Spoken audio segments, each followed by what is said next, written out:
Brandon's excitement was palpable as he showed me his tooth. It was a rite of passage for him, and I shared in his joy, celebrating his small victory.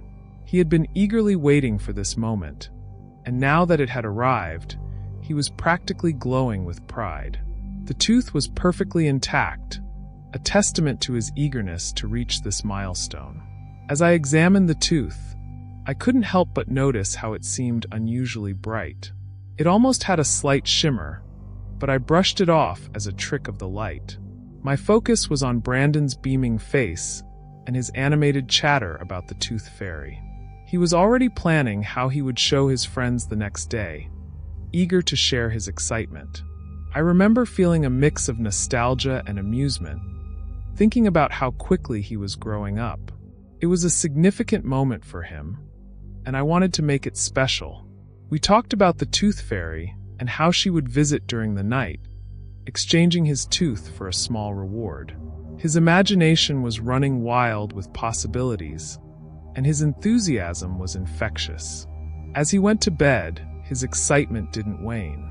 He kept peeking under his pillow to make sure his tooth was still there, as if it might magically disappear before the night was over. I tucked him in with a smile, trying to ignore the odd feeling that had settled in my mind about the tooth. It was probably just the normal parental anxiety of wanting everything to be perfect for your child's first big milestone. As the night wore on, Brandon's excitement turned to sleep, and the house was finally quiet. I went to check on him one last time before heading to bed myself. His room was dimly lit by a small night light, casting gentle shadows around the room. The sight of him sleeping peacefully, with a contented smile on his face, was comforting. I couldn't shake the odd feeling I had about the tooth. It seemed to glisten strangely in the faint light, and I found myself inspecting it again. The tooth's surface was smooth and oddly reflective, almost as if it was more polished than usual. I wondered if it was just my imagination, or if something was really off. Despite my curiosity, I placed the tooth carefully under his pillow, ensuring it was exactly where he had left it. I thought about how children's imaginations can sometimes amplify the mundane into something magical or mysterious. Maybe my unease was simply a product of my own anxiety about this special occasion for Brandon. As I turned to leave the room, I noticed a faint, almost imperceptible glow coming from beneath the pillow where the tooth was hidden.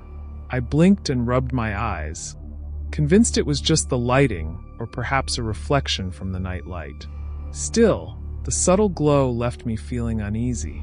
I decided to focus on making the morning special for Brandon, hoping that whatever strange feeling I had would be forgotten by then. The next morning, Brandon woke up with a burst of energy and dashed to his pillow, eager to see if the Tooth Fairy had visited. His excitement was palpable as he fished under the pillow for his lost tooth. To his delight, he found a shiny coin where the tooth had been. His eyes sparkled with joy as he showed me the coin, thrilled by the Tooth Fairy's visit. But as the day went on, the strange feeling about the tooth didn't fade. I decided to inspect it further, hoping to find a logical explanation for the oddities I had noticed.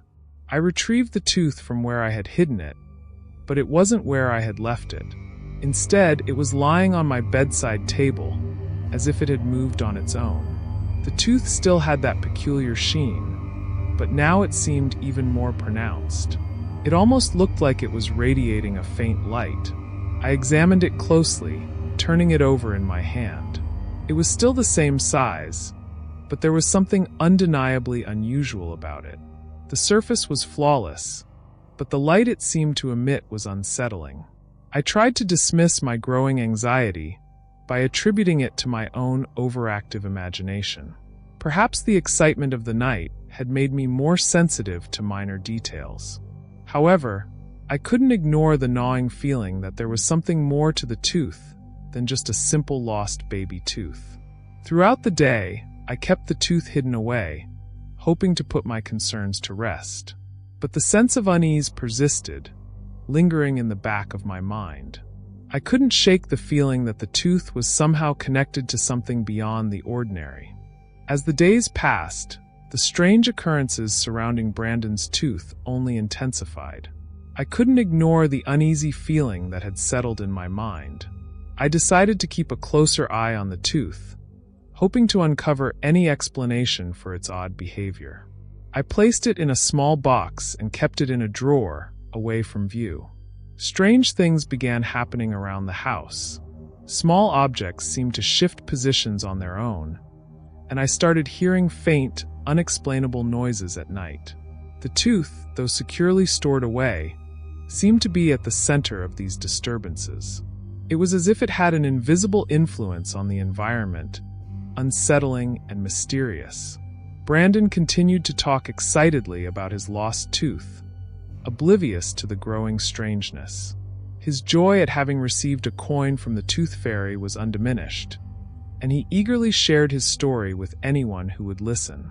I tried to maintain a normal demeanor for his sake, but the mounting oddities were beginning to take their toll. One evening, while I was in the living room, I noticed a peculiar sight. The small box containing the tooth had somehow moved from the drawer to the center of the coffee table.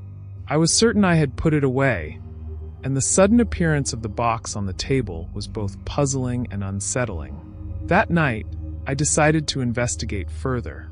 I examined the tooth again, searching for any clues or signs that might explain its unusual properties.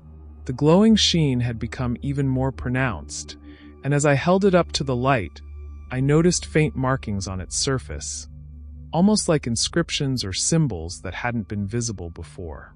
With a mix of curiosity and apprehension, I considered the possibility that the tooth was more than just a simple lost baby tooth. It seemed to possess an enigmatic quality that defied rational explanation. As I placed the tooth back in its box and locked it away, I couldn't help but feel a deep sense of foreboding about what might come next.